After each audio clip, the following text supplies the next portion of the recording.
Assalamualaikum warahmatullahi wabarakatuh.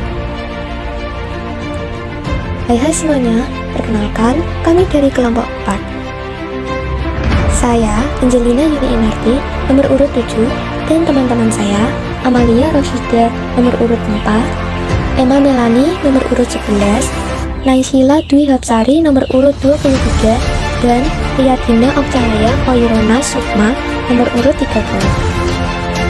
Pada kesempatan kali ini, kami akan menyampaikan materi mengenai strategi bangsa Indonesia menghadapi tirani Jepang. Langsung saja ke materinya. Yang pertama, strategi kerjasama. Pranoto mengklasifikasikan strategi ini ke dalam 3 kelompok. Yang pertama, kelompok moderat, yang merupakan kelompok yang mau bekerja sama dengan Jepang dan selanjutnya mendirikan organisasi 3A. Kedua, kelompok radikal yang bergerak di bawah tanah, contohnya PKI dan PSI. Ketiga, kelompok nasionalis yang setelah dikeluarkan dari penjara Belanda mau bekerja sama dengan Jepang, termasuk Soekarno dan Hatta. Tokoh lain yang berjuang melalui jalur kerjasama antara lain Muhammad Yamin, Oto Iskandar-Dinata, Mr. Sartono, GSSJ, Ratu Karto Hadikusumo, Mr. Syamsuddin, Dr. Mulia, dan sebagainya.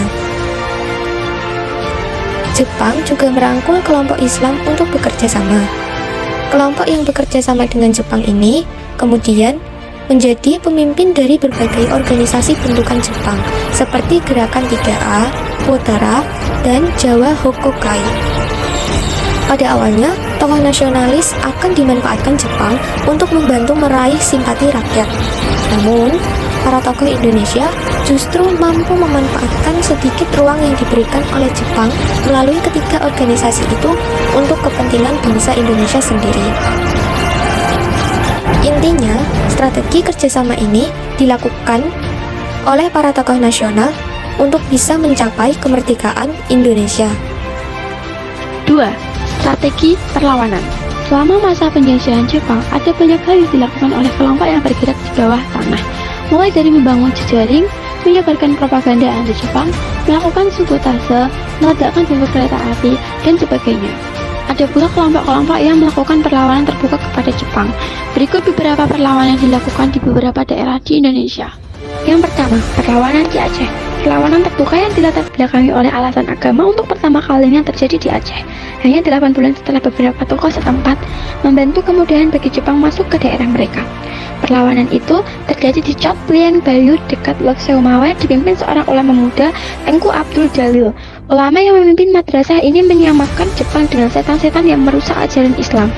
Ia juga menentang kewajiban melaksanakan Seikeri yang dianggapnya merubah kiblat ke matahari. Pada 10 November 1942, pasukan Jepang dikerahkan dari Breulok-sokun Lok Seumawe ke Chot Plieng.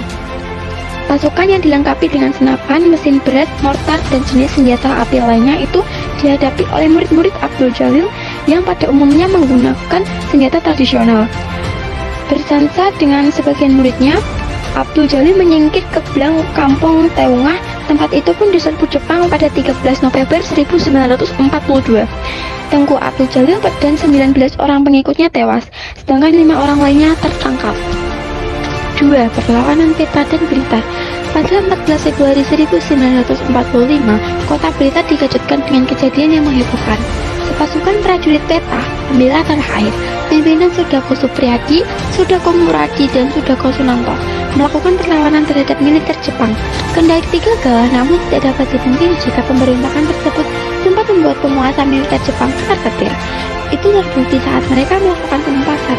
Seluruh kekuatan militer Jepang di Blitar dikerahkan, bahkan juga melibatkan unsur-unsur kavaleri dan infanteri dari wilayah lain.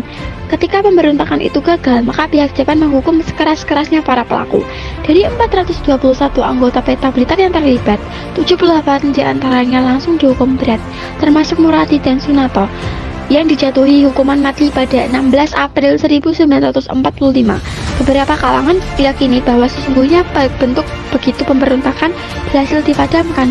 Supriyadi langsung ditangkap dan dihukum mati di suatu tempat yang dirahasiakan. C. Perlawanan di Kalimantan Barat. Perlakuan kasar sekutu Jepang terhadap penduduk merupakan sebab terjadinya perlawanan di Kalimantan Barat. Kekejaman Jepang semakin meningkat sejak permulaan tahun 1943 melancarkan serangan terhadap kedudukan mereka. Orang-orang yang dicurigai ditangkap bahkan dihukum pacu di muka umum. Pada 16 Oktober 1943, kurang lebih 70 orang mengadakan pertemuan di gedung bioskop Merdeka Sepakat di Pontianak. Mereka merencanakan perlawanan pada tanggal 8 Desember 1943. Rencana ini diketahui oleh Jepang berkat laporan mata-mata mereka. Seminggu setelah pertemuan di bioskop Merdeka Sepakat itu, Jepang melakukan penangkapan besar-besaran. Mereka yang ditangkap kemudian dibunuh termasuk Sultan Pontianak, yaitu Syarif Muhammad Ibrahim Syafiuddin.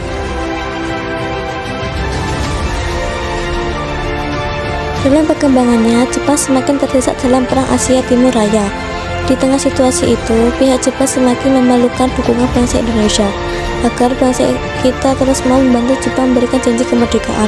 Untuk merealisasikan janji itu, pemerintah Jepang di Jawa membentuk BPUPK, Badan Penyelidik Usaha-Usaha Persiapan Kemerdekaan. Anggota BPUPK terdiri atas berbagai golongan dan berasal dari berbagai daerah. Ada juga 6 orang dari bangsa Jepang yang bertindak sebagai anggota pasif dari BPUPK. Peran utama BPUPK adalah merumuskan dasar negara dan konstitusi Indonesia. Sidang pertama BPUPK pada tanggal 29 Mei sampai 1 Juni 1945 membahas mengenai dasar negara. Dalam sidang tersebut ada 4 orang tokoh yang menyampaikan usulan tentang dasar negara, yaitu Muhammad Yamin, Kyai Haji Bagus Hadikusumo, Supomo, dan Soekarno. Pada hari terakhir sidang, Soekarno menyampaikan gagasannya tentang dasar negara yang dinamakan Pancasila. Karena itulah setiap tanggal 1 Juni diperingati hari lahirnya Pancasila. Pada 22 Juni 1945, BPUPK membentuk panitia kecil dengan tugas membahas usulan dan konsep para anggota mengenai dasar negara Indonesia. Panitia kecil ini beranggota Insinyur Soekarno, Dr. Andes Muhammad Hatta, Mr. Muhammad Yamin, Mr. Ahmad Subarjo, Mr. A.A. Maramis, Abdul Kahar Muzakir, Wahid Hashim, Haji Agus Salim, dan Abikusumo Cokro Suryoso. Panitia ini menghasilkan dokumen yang dikenal sebagai Piagam Jakarta atau Jakarta Charter. Isinya yaitu: 1. Ketuhanan dengan kewajiban menjalankan syariat Islam bagi pemeluk-pemeluknya. 2. Dasar kemanusiaan yang adil dan beradab. 3. Persatuan Indonesia. 4. Kerakyatan yang dipimpin oleh hikmat kebijaksanaan dalam permusyawaratan atau perwakilan. 5. Mewujudkan suatu keadilan sosial bagi seluruh rakyat Indonesia.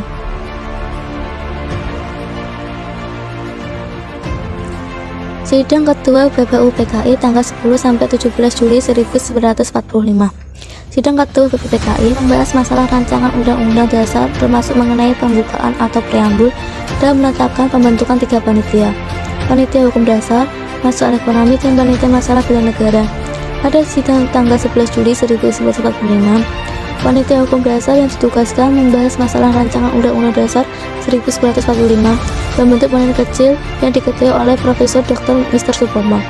Pada tanggal 14 Juli 1945, Insinyur Soekarno selaku Ketua Panitia Hukum Dasar melaporkan hasil panitia kecil pada sidang yang isinya sebagai berikut: 1. Pernyataan Indonesia Merdeka. 2. Pembukaan UUD atau diambil dari Piagam Jakarta. Yang ketiga, batang tubuh yang kemudian disebut Undang-Undang Dasar. Akhirnya, hasil kerja panitia hukum dasar yang dilakukan dalam sidang BPUPKI diterima. Dengan demikian, BPUPKI telah menghasilkan pembukaan UUD, batang tubuh, aturan tambahan, dan aturan peralihan. Setelah menyelesaikan tugasnya, BPUPKI dibubarkan pada tanggal 7 Agustus 1945. 4. Gerakan bawah tanah. Perjuangan bawah tanah adalah perjuangan yang dilakukan secara tertutup dan rahasia. Umumnya perjuangan bawah tanah dilakukan oleh bangsa Indonesia yang bekerja pada instansi-instansi pemerintah Jepang, bertujuan menghimpun dan mempersatukan rakyat untuk meneruskan perjuangan dalam rangka mencapai kemerdekaan Indonesia. Kegiatan yang dilakukan para tokoh gerakan bawah tanah dilakukan secara sembunyi-sembunyi antara lain sebagai berikut. 1. Menjalin komunikasi untuk memelihara semangat nasionalisme. 2. Menyiapkan kekuatan yang diperlukan untuk menyambut kemerdekaan Indonesia. 3. Mempropagandakan semangat dan kesiapan untuk merdeka di kalangan rakyat. 4. Memantau perkembangan Perang Asia Timur Raya melalui radio luar negeri.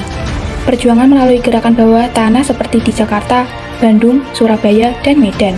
Adapun tokoh-tokoh yang melakukan gerakan bawah tanah seperti dilakukan oleh 1. Kelompok Sukarni bersama ada Malik, Kusnaini, Pandu Wiguna, dan Maruto Nitimiharjo. Sukarni menggembleng para pemuda untuk berjuang demi kemerdekaan Indonesia, menyebarluaskan cita-cita kemerdekaan, menghimpun orang-orang yang berjiwa revolusioner, serta mengungkapkan kebohongan-kebohongan yang dilakukan oleh Jepang. 2. Kelompok Ahmad Subarjo. Ahmad Subarjo pada masa pendudukan Jepang menjabat sebagai Kepala Biro Riset Kaigun atau Kantor Penghubung Angkatan Laut, sambil melakukan tugas di Kantor Penghubung Angkatan Laut. Ahmad Subarjo berusaha menghimpun tokoh-tokoh bangsa Indonesia yang bekerja di Angkatan Laut Jepang dan mendirikan asrama yang bernama Asrama Indonesia Merdeka. Di asrama, para pemuda Indonesia diberi pelajaran untuk menanamkan semangat nasionalisme. 3. Kelompok Sultan Syahrir. Dalam mengadakan perlawanan dengan Jepang, Sultan Syahrir membangun jaringan gerakan bawah anti-fasis. Sultan Syahrir percaya bahwa Jepang tidak mungkin memenangkan Perang Asia Timur Raya. Oleh karena itu, kaum pergerakan terus menyiapkan diri untuk merebut kemerdekaan pada saat yang tepat. 5. Perlawanan bersenjata. Selain dengan cara kooperatif dan melakukan gerakan bawah tanah, rakyat Indonesia juga melakukan perlawanan dengan bersenjata. Berikut perlawanan bersenjata tersebut. A. Perlawanan di Aceh. Rakyat Aceh di bawah pimpinan Tengku Abdul Jalil melakukan perlawanan terhadap tentara Jepang di Kot Priang. Perlawanan terjadi pada tanggal 10 November 1942. Perlawanan berawal dari tindakan sewenang-wenang yang dilakukan oleh pemerintah Jepang. Usaha berundingan juga dilakukan, tetapi mengalami kegagalan. Karena gagal berunding, kemudian Jepang menyerang Kot Priang. Tengku Abdul Jalil beserta para pengikutnya ditembak pada waktu mencoba melarikan diri dari kepungan Jepang. B. Perlawanan di Sinaparna. Pemberontakan di Sinaparna, Tasikmalaya, Jawa Barat dipimpin oleh Kiai Haji Yainal Mustafa, seorang pimpinan Pondok Pesantren Sukamana, Sinaparna. Kiai Haji Yainal Mustafa tidak bersedia melakukan syagari, yaitu pemberian penghormatan kepada Kaisar Jepang dengan membekukan badan ke arah Tokyo. Jepang memiliki kepercayaan bahwa Kaisar Jepang adalah Buddha Dewa Matahari yang mereka sebut dengan Amaterasu Omikami. Bagi siapa saja yang menolak melakukannya dianggap sebagai pembangkang. Karena tidak mau melakukan syagari, bahkan melakukan pemberontakan, Jepang mengirimkan pasukan dan pertempuran pun terjadi, sehingga Kiai Haji Yainal Mustafa beserta pengikutnya berhasil ditangkap dan ditahan di Tasikmalaya, kemudian dipindahkan ke Jakarta. Terima kasih. Wassalamualaikum warahmatullahi wabarakatuh.